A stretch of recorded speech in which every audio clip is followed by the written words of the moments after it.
El bastón de madera golpeó la roca por última vez antes de quedar suspendido en el vacío. Frente al niño, solo estaba el rugido del río y una oscuridad que ya no era física, sino del alma. Durante años, las burlas de su aldea le habían convencido de que su ceguera era un error, una pieza rota en un mundo que solo acepta la perfección. Estaba a un solo paso de dejarse caer a las aguas oscuras, seguro de que su vida no tenía propósito, convencido de que era una carga que nadie quería llevar. Pero justo antes de que el agua tocara su piel, una voz antigua emergió de las sombras de un árbol baniano. «Pequeño», dijo el monje, «no busques en el río lo que ya vive dentro de ti». En ese instante, bajo la sombra de aquel árbol retorcido, comenzó una lección que cambiaría su destino para siempre, y que está a punto de cambiar el tuyo. En una pequeña aldea protegida por el abrazo de las colinas, la vida transcurría con la sencillez de las estaciones. Pero para el joven protagonista de esta historia, el mundo no era un paisaje de colores, sino un mapa de sonidos, aromas y texturas. A pesar de su ceguera, el niño poseía un don que desafiaba la lógica de los aldeanos. Tenía la capacidad de tejer historias que parecían extraer la esencia misma de la verdad humana. Sus relatos no eran simples distracciones para las tardes de lluvia.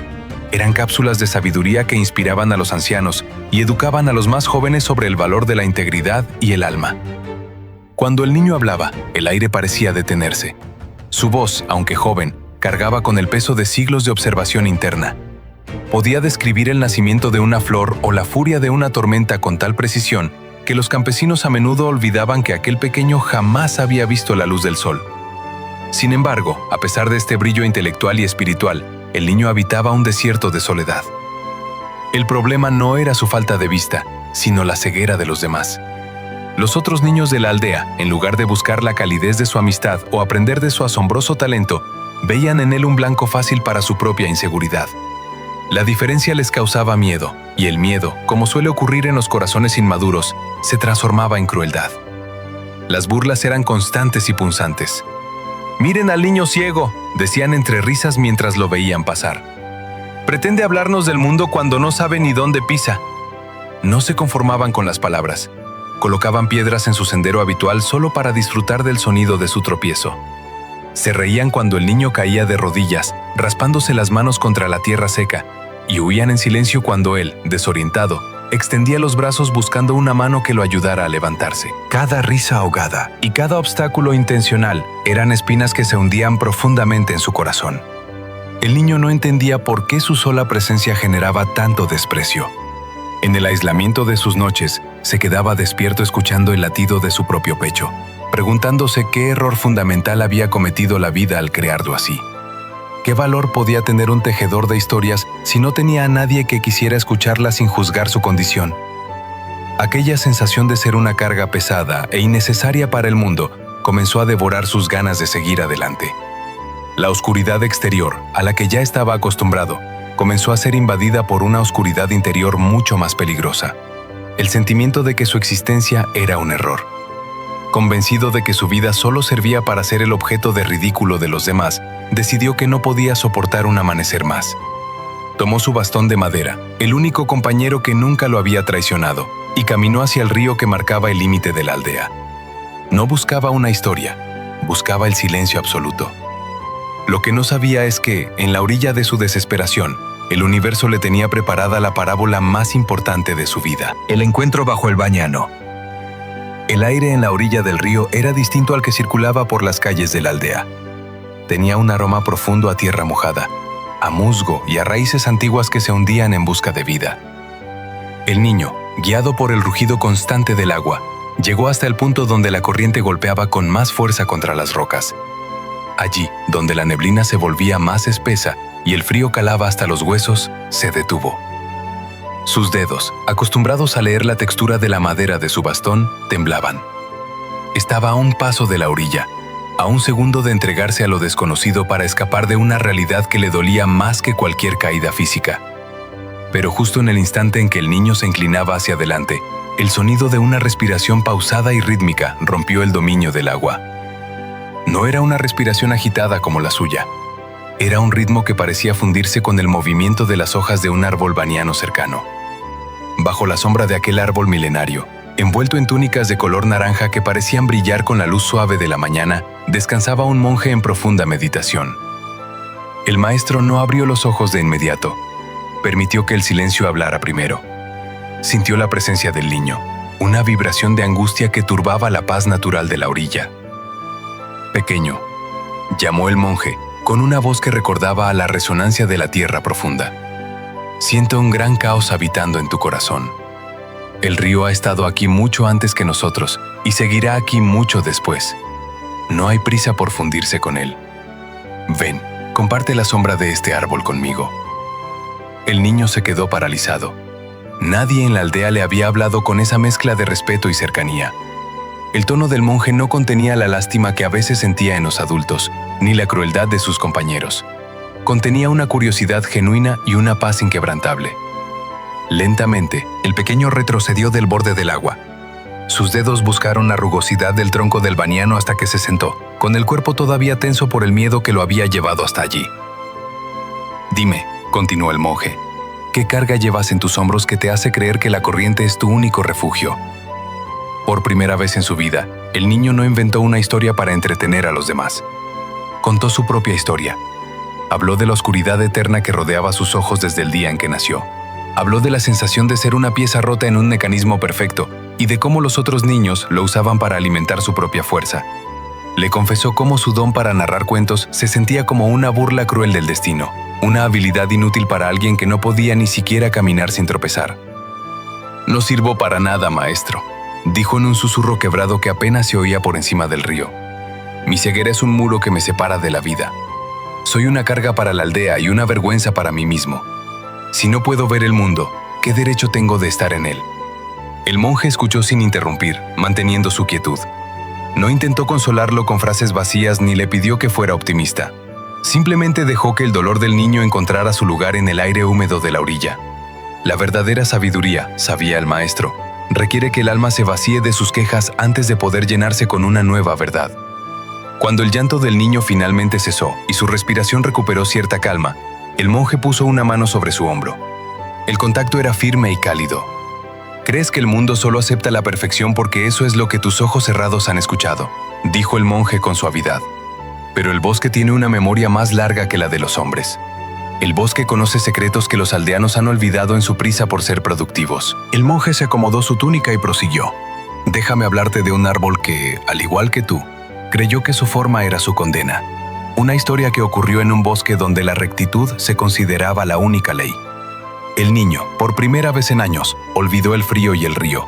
Se inclinó hacia la voz, capturado por la misma magia que él solía tejer para otros, pero que ahora, por fin, se tejía para él. La maldición de la perfección». El monje cerró los ojos por un instante, como si estuviera viajando en su propia memoria hacia aquel bosque del que hablaba.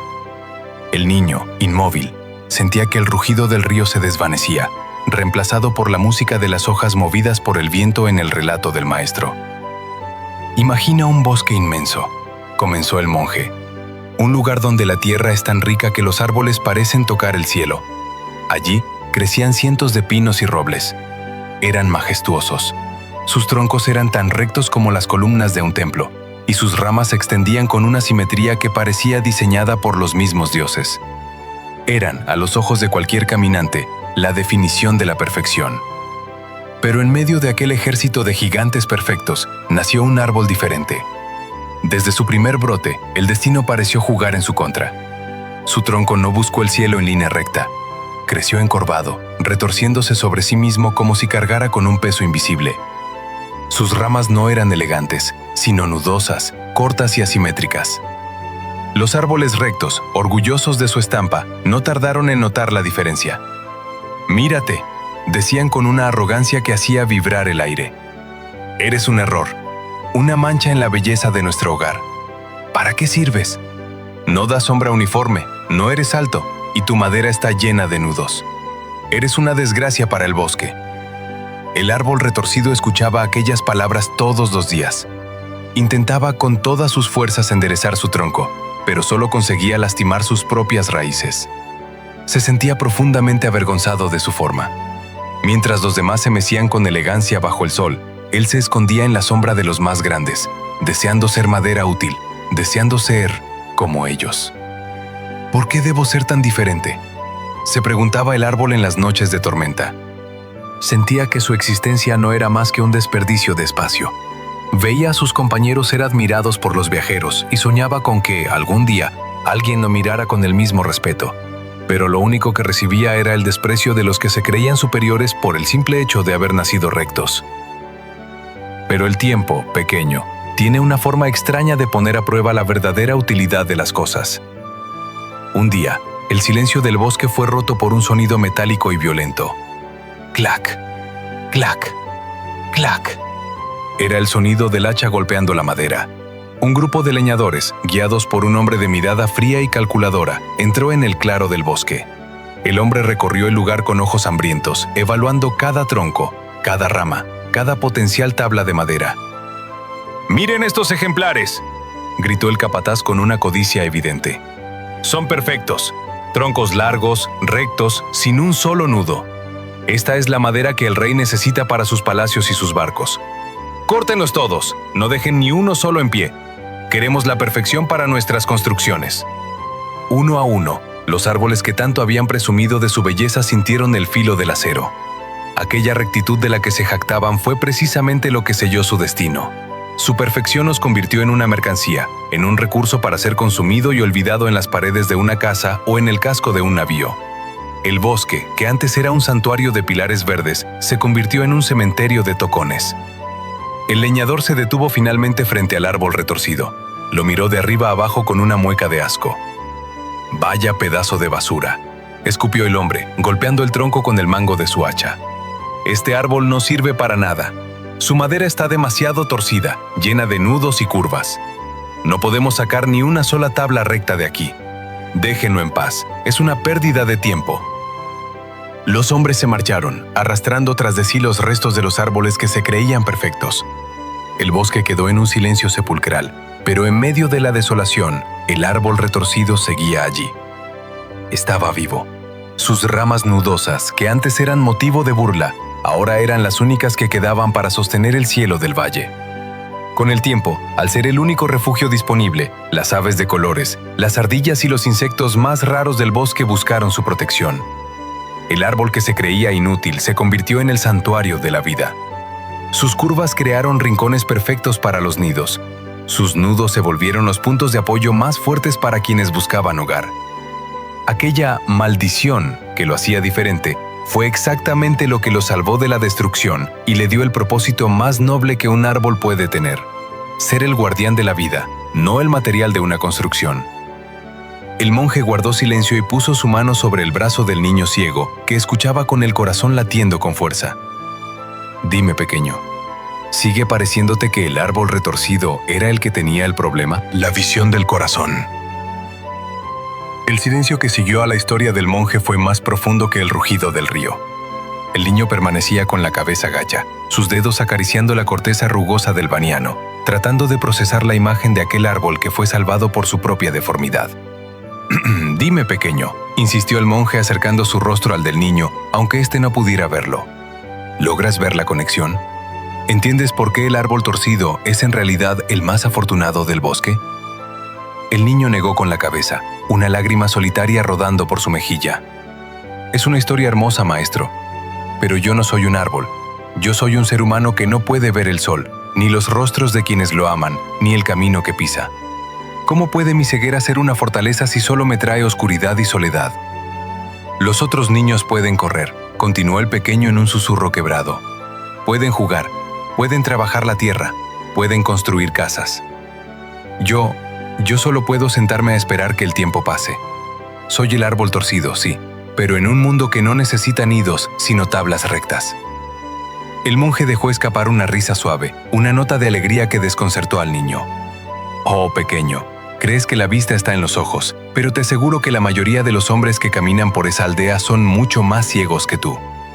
«Escúchame bien», dijo el maestro, su tono volviéndose más solemne. «Esos muchachos que te ponen piedras en el camino, ellos ven a superficies. Ven la forma de una piedra, el color de una túnica o la rectitud de un tronco. Pero sus ojos son tan perfectos que se han vuelto perezosos. Están ciegos a la compasión, ciegos a la sabiduría y, sobre todo, ciegos a la belleza de lo invisible. Tú, en cambio, prosiguió el monje, has sido forzado a mirar hacia adentro. Tu ceguera te ha dado el regalo de la visión interior. Cuando creas tus historias, no te dejas engañar por cómo se ven las cosas. Tú ves las emociones que laten bajo la piel. Ves la verdad que se esconde detrás de las palabras. Ves el alma de la vida porque no tienes la distracción de su apariencia externa.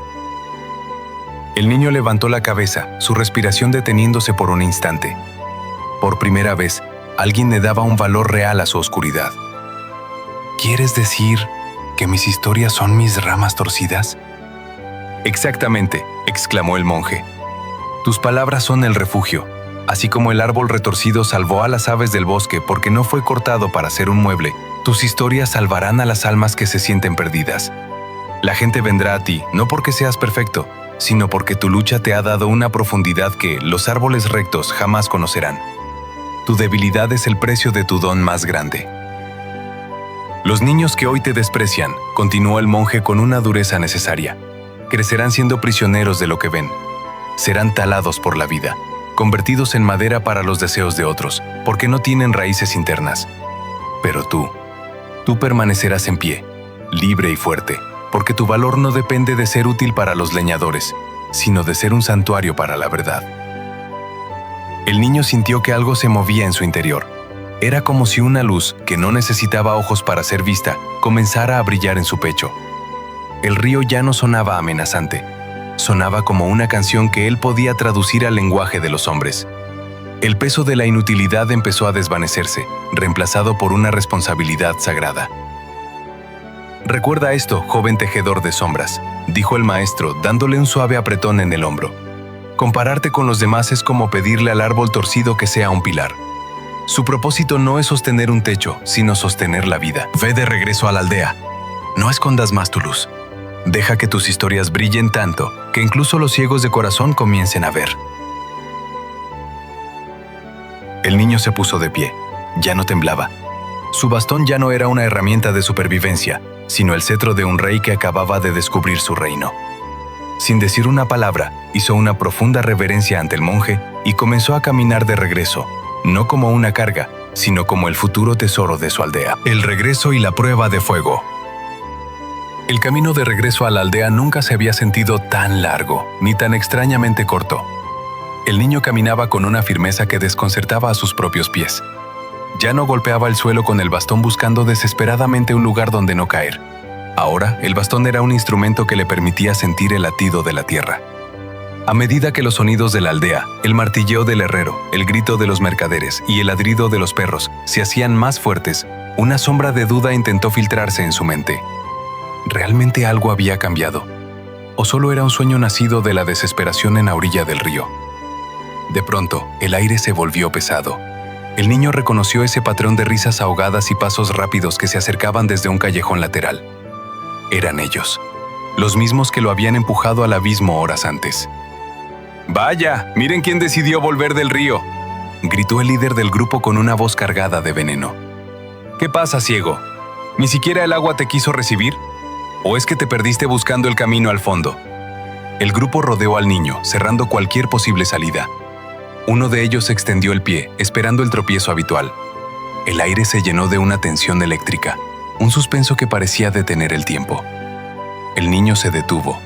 Su respiración era lenta, controlada, tal como la del monje bajo el baniano. «No estoy perdido», dijo el niño, y su voz, impulsada por la seriedad narrativa de alguien que ha visto la verdad, sonó más profunda que nunca. «He vuelto porque tengo una historia que contarles. Una historia sobre ustedes y sobre mí». Los muchachos soltaron una carcajada estrepitosa. «¡Otra historia, por favor! ¿Crees que tus cuentos van a darnos ojos nuevos? Estás más loco que antes». «¡Silencio!», ordenó el niño. El tono fue tan seco y autoritario que, por un segundo, las burlas se congelaron. «En un bosque no muy lejos de aquí», comenzó a narrar mientras caminaba lentamente en círculo. «Crecían los árboles más rectos que el mundo haya visto jamás. Se creían reyes porque el sol los tocaba primero y porque el viento los envidiaba. Se burlaban de un árbol torcido que crecía a sus pies, llamándolo inútil, feo, defectuoso. El niño bajó la voz, volviéndola casi un susurro magnético que obligó a los agresores a acercarse para escuchar. Pero cuando llegaron los leñadores con sus hachas sedientas de madera perfecta, esos árboles rectos descubrieron que su belleza era su condena. Fueron talados, convertidos en tablas muertas para los pies de otros. Pero el árbol torcido, el que no servía para los hombres, ese árbol sigue en pie, siendo el único hogar para la vida que queda en el valle. Un silencio sepulcral cayó sobre el callejón. El niño podía sentir el calor de los cuerpos de los otros muchachos, pero ya no sentía su amenaza. Sintió, por primera vez, su confusión. Había desarmado su crueldad con una verdad que no sabían cómo atacar. «Ustedes son los árboles rectos», dijo el niño con una compasión que les dolió más que cualquier insulto. «Están tan preocupados por parecer perfectos y por golpear lo que es diferente, que no se dan cuenta de que se están volviendo madera seca para los leñadores de la vida. Yo soy el árbol torcido, y mi ceguera no es mi debilidad. Es lo que me permite ver que ustedes, a pesar de tener ojos, están viviendo en la oscuridad más profunda». El líder del grupo intentó decir algo, una última burla para recuperar el control, pero las palabras se murieron en su garganta. Uno a uno, los muchachos bajaron la mirada y, sin decir una palabra, comenzaron a dispersarse. Ya no huían del niño, huían de la verdad que acababan de escuchar. El niño se quedó solo en medio del camino. No sentía el triunfo de la venganza, sino la paz del propósito cumplido. Su bastón volvió a tocar el suelo, pero esta vez el sonido fue rítmico, musical. Caminó hacia el centro de la plaza de la aldea, donde los ancianos y las madres solían reunirse. Se sentó en la piedra más alta y esperó. Sabía que la noticia se esparciría. Sabía que el árbol torcido acababa de empezar a florecer. La verdadera historia de la aldea no la escribirían los que veían el sol, sino el que había aprendido a encontrar la luz en la medianoche de su alma. El legado del cuentacuentos. Aquella tarde, el sol comenzó a descender tras las colinas, bañando la aldea en un tono ámbar que parecía oro fundido. El niño permanecía sentado en la piedra más alta de la plaza, rodeado por un silencio que ya no era de exclusión, sino de asombro. Los mismos muchachos que antes se ocultaban para reírse de él, ahora se encontraban en la primera fila, con los ojos fijos en aquel pequeño que hablaba con la autoridad de un rey antiguo. «La ceguera», continuó el niño, y su voz resonó contra las paredes de piedra de las casas. «Me enseñó que el mundo que ustedes ven es solo una cáscara, una superficie brillante que a veces oculta el vacío. Pero bajo la sombra del árbol baniano, aprendí que la verdadera utilidad de un alma no se mide por lo que puede hacer para los demás, sino por lo que puede ser para sí misma y para el universo». A medida que sus palabras fluían, los adultos de la aldea, el herrero, la panadera, el anciano jefe, se acercaron también. Había algo en la cadencia de su voz que les recordaba las verdades que la vida cotidiana les había obligado a olvidar. Ya no veían a un niño discapacitado, veían a un espejo que les devolvía su propia humanidad. «Todos somos como los árboles de ese bosque», dijo el niño, bajando el tono a un susurro magnético. «Muchos de ustedes pasan su vida tratando de ser el árbol recto. Se esfuerzan por ser perfectos, por ser aceptados, por ser la madera que los leñadores quieren cortar. Pero en esa carrera por la perfección, están olvidando su propia supervivencia. Están olvidando que el árbol torcido no es un error, es una obra maestra de la adaptación». El niño hizo una pausa, dejando que el peso de sus palabras se hundiera en el corazón de la multitud. «A partir de hoy, ya no seré el niño que tropieza. Seré el que les cuente lo que hay detrás de la luz, porque mi oscuridad me ha dado ojos que no parpadean ante la verdad. Mi debilidad, aquello por lo que ustedes me humillaron, es ahora mi corona». Un anciano se adelantó y con un respeto que antes parecía imposible, se sentó a los pies del niño. «Maestro», dijo el hombre con voz temblorosa, «¿qué debemos hacer con nuestras propias imperfecciones?». El niño sonrió, y en su rostro se reflejó la misma paz que el monje le había transmitido. «Lo primero», comenzó a enumerar con una calma absoluta, «es entender que nadie es perfecto. La perfección es una ilusión que nos separa. Los árboles rectos murieron por ser idénticos, el árbol torcido vivió por ser único. Lo segundo», continuó, «es abrazar su propia singularidad. No pidan perdón por lo que los hace diferentes. Lo que el mundo llama defecto, a menudo es su armadura. El árbol retorcido salvó a las aves precisamente porque no podía ser convertido en un mueble. Sus nudos fueron los nidos de la vida. Lo tercero, no se comparen. El árbol torcido sufrió años de tristeza mirando a los rectos, sin saber que su destino era ser libre mientras ellos terminaban en cenizas. Cada uno de ustedes camina un sendero que nadie más puede recorrer. La comparación es el veneno que mata la alegría del alma. Y finalmente, concluyó el niño, mientras las primeras estrellas comenzaban a aparecer en el cielo que él no podía ver, pero que sentía en su piel. Comprendan la dualidad de la vida. Todo tiene una ventaja oculta en su desventaja. Mi ceguera me quitó el sol, pero me dio el universo interior. El árbol torcido perdió su belleza simétrica, pero ganó la eternidad en el bosque. Desde aquel día, la aldea cambió. El niño ciego no volvió a caminar solo. Se convirtió en el tesoro más grande de la región, el guía que ayudaba a los rotos a encontrar su propio oro en las grietas de su dolor. Su historia cruzó las colinas y llegó a otros valles, recordándole a cada alma que escuchaba que no somos valiosos por ser perfectos, sino por ser irreemplazables en nuestra propia imperfección. ¿Y tú, que has escuchado este relato hasta el final? ¿Sigues creyendo que ese rasgo que tanto ocultas es una carga? ¿O estás listo para ser, por fin, el árbol que se queda en pie cuando todo lo demás cae? Recuerda, no eres inútil por ser diferente. Eres invaluable porque nadie más puede ver el mundo desde donde tú estás. El refugio de las almas. Hoy, mientras el eco de esta historia se desvanece lentamente en el aire, quiero pedirte que te quedes un momento más conmigo, en silencio. Si al escuchar el relato del árbol retorcido sentiste que algo vibraba en tu pecho, si te viste reflejado en la soledad del niño o en la sabiduría del monje, es porque tu alma está lista para dejar de pedir perdón por ser diferente. Este canal, Historias para el Alma, nació con un único propósito: ser el árbol baniano bajo el cual todos los que se sienten torcidos o fuera de lugar puedan encontrar refugio. Aquí no buscamos la perfección de los árboles rectos que terminan convertidos en madera muerta. Buscamos la profundidad de las raíces que saben sobrevivir a la tormenta. Si este mensaje te dio un respiro hoy, te invito a formar parte de nuestra comunidad. Haz clic en el botón de suscribirte y activa la campana. No lo hagas solo por un número, hazlo para que, cada semana, podamos enviarte una nueva brújula que te ayude a navegar tu propia oscuridad. Pero no te detengas aquí. El viaje apenas comienza. Te sugiero que, al terminar este audio, explores los demás videos que hemos preparado para ti en el canal. En cada uno de ellos hay un espejo diferente esperándote, una lección que quizás es la pieza que te falta para entender tu valor real. Comparte este video con alguien que hoy esté sentado a la orilla de su propio río, sintiéndose inútil. Tus palabras o este simple gesto de compartir podrían ser la voz del monje que lo llame de vuelta a la vida. Gracias por permitirme entrar en tu espacio hoy. Recuerda siempre, no eres una carga. Eres una obra maestra en proceso. Nos vemos en la próxima historia, donde seguiremos descubriendo que lo que te hace diferente es lo que te hace irreemplazable.